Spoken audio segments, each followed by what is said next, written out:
আগে ভালো ধরনের ভিউজ আসতো, কিন্তু বর্তমানে সেই ভিউজটা অনেকটাই কমে গেছে। প্রায় 90% ক্রিয়েটার এই সমস্যাটাই আমরা ভুগি। আমাদের ভিডিওতে প্রথম দিকে ভালো ভিউজ আসতো, কিন্তু রিসেন্টলি সেই ভিডিওর ভিউজ একদম কমে গিয়েছে। সেই কারণটা কি অনেকেই কিন্তু আমরা বুঝতে পারি না, কী এমন ভুলগুলো করেছি যাতে আমাদের চ্যানেলের ভিউজটা কমে গিয়েছে, সেটা কিন্তু আমরা বুঝতে পারি না। যেটা আমার ক্ষেত্রে হয়েছে, আমি নিজের এক্সপিরিয়েন্স থেকে তোমাদের আজকে বলছি কী কী কারণে মেনলি একটা চ্যানেল রিচ ডাউন হয়ে যায়, একটা চ্যানেলের ভিউজ কমে যায়, সেই কারণগুলো আজকে তোমাদের বলবো। আমার নিজের এক্সপিরিয়েন্স থেকে আমি যতটুকু জানতে পেরেছি সবটা তোমাদের সাথে শেয়ার করবো। কারণ আমার যে এই চ্যানেলটা তোমরা এই ভিডিও দেখছো, এই চ্যানেলে কিন্তু আগে ভালো ভিউজ আসতো। তোমাদের আমি ভিউজগুলো পাশে শেয়ার করে দিচ্ছি। দেখো, প্রত্যেকটা ভিডিওতে কিন্তু 1K-র উপরে ভিউজ আসতো, বাট এখন 20টা-25টার বেশি ভিউজ আসছে না। সেটা কিন্তু একমাত্র আমার ভুলের কারণে। আমি যে যে ভুলগুলো করেছি বা যে যে ভুলগুলো করলে তোমাদের চ্যানেলটা রিচ ডাউন হতে পারে, সেই ভুলগুলো সম্পর্কে আজকে আমি তোমাদের বলবো। তো মেইনলি ইউটিউব যে কারণগুলোর জন্য তোমাদের চ্যানেলটাকে রিচ ডাউন করে দেবে, সেই কারণগুলো আগে বলছি।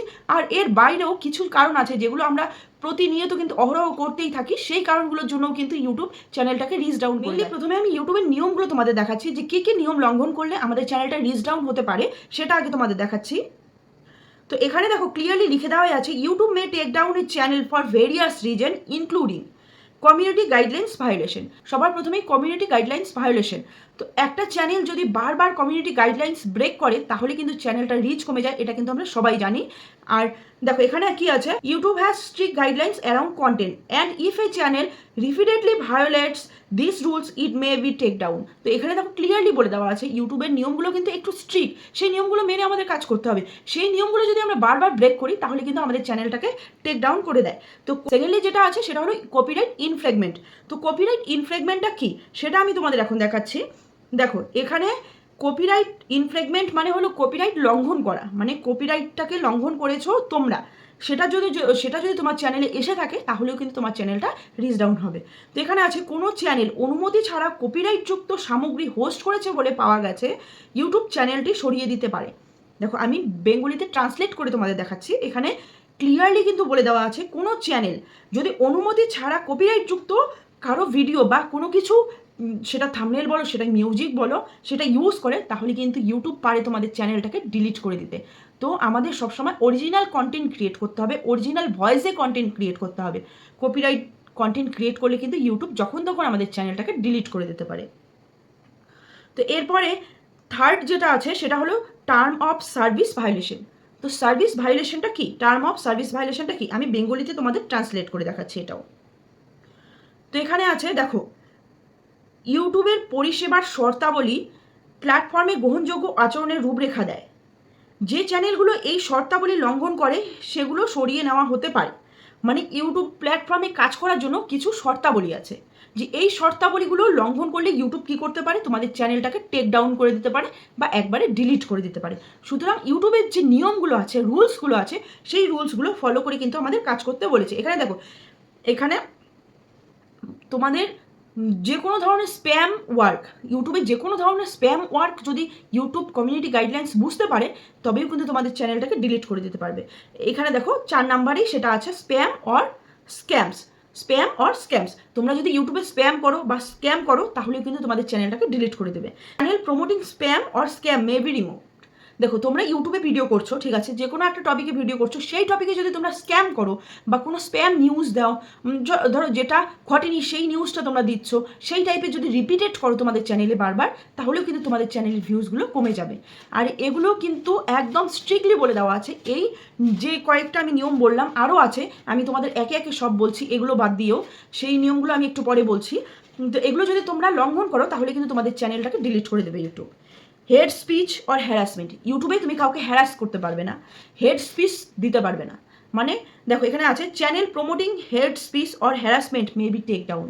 তোমরা তোমাদের চ্যানেলে অযথা হেড স্পিচ দিচ্ছ, কাউকে হ্যারাস করছো, মানে কাউকে নিয়ে খুব বাজে মন্তব্য করছো তোমাদের চ্যানেলে, বা তোমরা সেই তাকে নিয়ে কোনো খারাপ কথা বলছো, সেরকম চ্যানেলেও কিন্তু ইউটিউব এখন বন্ধ করে দেবে। কারণ হলো ইউটিউব চায় না কাউকে হ্যারাস করতে, কারো প্রতি কোনো হেড কমেন্ট করতে। তো এটা গেল। এরপরে যেটা আছে গ্রাফিক অর ভায়োলেট কন্টেন্ট। তো গ্রাফিক অর ভায়োলেট কন্টেন্টটা কি সেটা দেখো, অত্যাধিক গ্রাফিক এবং হিংসাত্মক সামগ্রী সহ চ্যানেলগুলো সরানো যেতে পারে।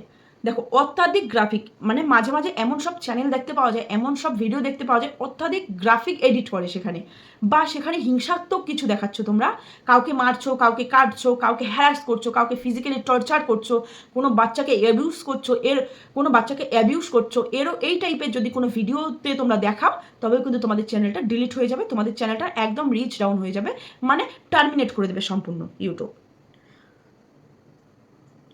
এরপরেই দেখো misleading or clickbait titles, channel with constantly misleading or clickbait titles may be take down। দেখো আমরা যখন ভিডিও করি তো আমরা কিন্তু বলে থাকি, যাদের টেক চ্যানেল আছে তারা কিন্তু সবসময় বলে থাকে যে তোমাদের হচ্ছে ক্লিকবেট টাইটেল বানাতে হবে, ক্লিকবেট থাম্বনেল বানাতে হবে। অনেকে কি করে এই ক্লিকবেট টাইটেল আর ক্লিকবেট থাম্বনেল বানাতে গিয়ে মিসলিডিং করে ফেলে। মিসলিডিংটা কি, ভিডিও তোমার এক টপিক, তোমার হচ্ছে থাম্বনেল আছে আরেক টপিক, টাইটেল আছে আরেক টপিক, এটা কিন্তু গেল মিসলিডিং, মানে টোটালটাই তোমার গড়মিল, কোনোটার সাথে কোনোটা মিল নেই। এরকম করলে কিন্তু ইউটিউব তোমার চ্যানেলটাকে ধীরে ধীরে রিচ ডাউন করে দেবে। আর দেখো তোমরা শুধু যে থাম্বনেল টাইটেল আর ভিডিও বললাম সেটা না, তোমরা যদি ডেসক্রিপশনেও এরকম মিসলিডিং করো তাহলেও কিন্তু তোমাদের চ্যানেলটা টেক ডাউন হয়ে যাবে। তারপরে আছে মনিটাইজেশন পলিসি ভাইলেশন। তোমাদের চ্যানেলে যদি কোনো মনিটাইজেশন পলিসি ভাইলেশন আসে, মানে channel violating YouTube's monetization policy, তোমাদের চ্যানেল যদি ইউটিউব মনিটাইজেশন পলিসি ব্রেক করে তাহলেও কিন্তু তোমাদের চ্যানেলটা রিচ ডাউন হয়ে যাবে। তো এরপরেই দেখো আছে, এরপরেরটা আমি দেখাচ্ছি, অ্যাকাউন্টে সাসপেনশন কেন হয়। দেখো এখানে আছে, যদি কোনো চ্যানেলের মালিকের অ্যাকাউন্ট সাসপেন্ড বা বন্ধ করা হয় তাহলে চ্যানেলটা সরিয়ে নেওয়া হতে পারে। মানে তোমার চ্যানেলটাই তুমি এই যে উপরে যে কারণগুলো বললাম সেই কারণগুলো তুমি, মানে সেই কাজগুলো তুমি তোমার চ্যানেলে অযথা করে রেখেছো, বারবার রিপিটেড করছো, তাহলে কিন্তু তোমার চ্যানেলটাকে একবারই ইউটিউব টার্মিনেট করে দেবে, এটা কিন্তু এখানে বলে দিয়েছে। তো এগুলো গেল মেন বিষয়, মানে ইউটিউবের গাইডলাইন্স, যেটাকে বলে ইউটিউবের গাইডলাইন্স, এগুলো ব্রেক করলে একটা চ্যানেল টেক ডাউন হয়ে যেতে পারে। তো এবার আমি বলবো যে কারণগুলো আমরা সচরাচর করে থাকি কিন্তু আমাদের, আর যে কারণগুলো আমরা সচরাচর নিজের অজান্তেই করে থাকি যার ফলে আমাদের চ্যানেলটা রিচ ডাউন হয়। তো নাম্বার 1 হলো রেগুলার ভিডিও আপলোড না করা। দেখো আমরা ইউটিউবে যখন কাজ করি তখন আমাদের একটা টার্গেট রাখতে হবে যে রেগুলার ভিডিও আপলোড দিতে হবে, যেটা আমি করেছি। বললাম না আমার চ্যানেলে এখন রিচ কমে গেছে, তো আমার চ্যানেলে এখন ভিউজ আসছে না, এটা কিন্তু একমাত্র আমার জন্য, কারণ ইউটিউবের দোষ নয়, ইউটিউব আমাকে ইমপ্রেশন ভালো পাঠাতো, কিন্তু মাঝখানে আমি ভিডিও করা বন্ধ করে দিই, তারপরে একটা স্ট্রাইক আসে আমার চ্যানেলে, তারপরে আরও বন্ধ করে দিই, তারপরে গিয়ে কিন্তু আমার চ্যানেলে রিচ ডাউন কমে যায়। তো দেখো ইউটিউবে যখন তোমরা কাজ করবে ইউটিউবে কিন্তু রেগুলারিটিটা মেনটেন করতে হবে। সেকেন্ডলি যেটা, সঠিক টাইমে ভিডিও আপলোড দেওয়া। তোমার ফলোয়াররা কখন আপডেট থাকে, কোন টাইমে তোমার ফলোয়াররা অ্যাক্টিভ থাকে, সেটা তোমার প্রথম 3 মাসে কিন্তু বুঝতে হবে।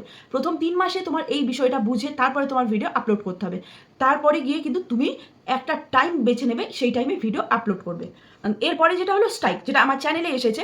তো স্ট্রাইক যেন তোমাদের চ্যানেলে না আসে এটা কিন্তু সবসময় তোমাদের খেয়াল রাখতে হবে, কারণ তোমরা ভিডিও আপলোড করার আগে একবার অবশ্যই চেক করে নেবে তোমাদের ভিডিওতে স্ট্রাইক আসতে পারে কিনা, বা তোমাদের ভিডিওতে কোনো কপিরাইট কন্টেন্ট আছে কিনা, কপিরাইট ইস্যু আছে কিনা, সেটা কিন্তু ভিডিও আপলোড করার আগেই দেখায়। সেটা তোমাদের অবশ্যই চেক করে নিতে হবে, চেক করে তারপরে কিন্তু তোমরা তোমাদের ভিডিওগুলো আপলোড দেবে।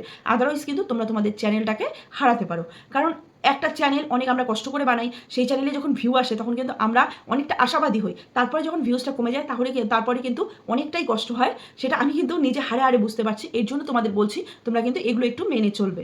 এরপরে ভিডিওর ভিউজ কমে যাওয়ার আরেকটা মেন কারণ হলো ভিডিও কোয়ালিটি। দেখো যতই মানুষ বলুক যে ভিডিও করতে কোনো টাকা খরচা করতে হবে না, একটা ভালো ক্যামেরার দরকার হবে না, মোবাইল ফোন দিয়ে হবে, কিন্তু তোমার সেই মোবাইল ফোনটার ক্যামেরাটা অবশ্যই একটা ভালো কোয়ালিটির হতে হবে, ভিডিওটা যেন একদম ক্লিয়ার বোঝা যায়, তবেই কিন্তু মানুষ ভিডিওর প্রতি ইন্টারেস্টেড হবে। তুমি যে ভিডিওটা করবে যে টপিকে, সেই টপিকটাকে তোমার আরও উন্নত করতে হবে, যেন মানুষ কনসেন্ট্রেট হয়ে তোমার ভিডিওটা দেখে একদম শেষ পর্যন্ত না দেখলেও হাফ পর্যন্ত তোমার ভিডিওটা দেখে, তোমার ভিডিওর প্রতি ইন্টারেস্টেড হয়ে তোমার ভিডিওটা মনোযোগ দিয়ে দেখে, তবেই কিন্তু তোমার চ্যানেলের রিচ আসবে, তোমাদের চ্যানেলে ইমপ্রেশন আসবে। তো কেমন লাগলো ভিডিওটা কমেন্ট করে কিন্তু অবশ্যই জানাবে, আর যদি ভালো লেগে থাকে তাহলে অবশ্যই আমার চ্যানেলটা সাবস্ক্রাইব করে বেল আইকনটা অন করে রাখবে এরকম ইউটিউব সম্পর্কে নতুন নতুন ভিডিও পেতে। দেখা হচ্ছে নেক্সট ভিডিওতে, আজকের জন্য টাটা।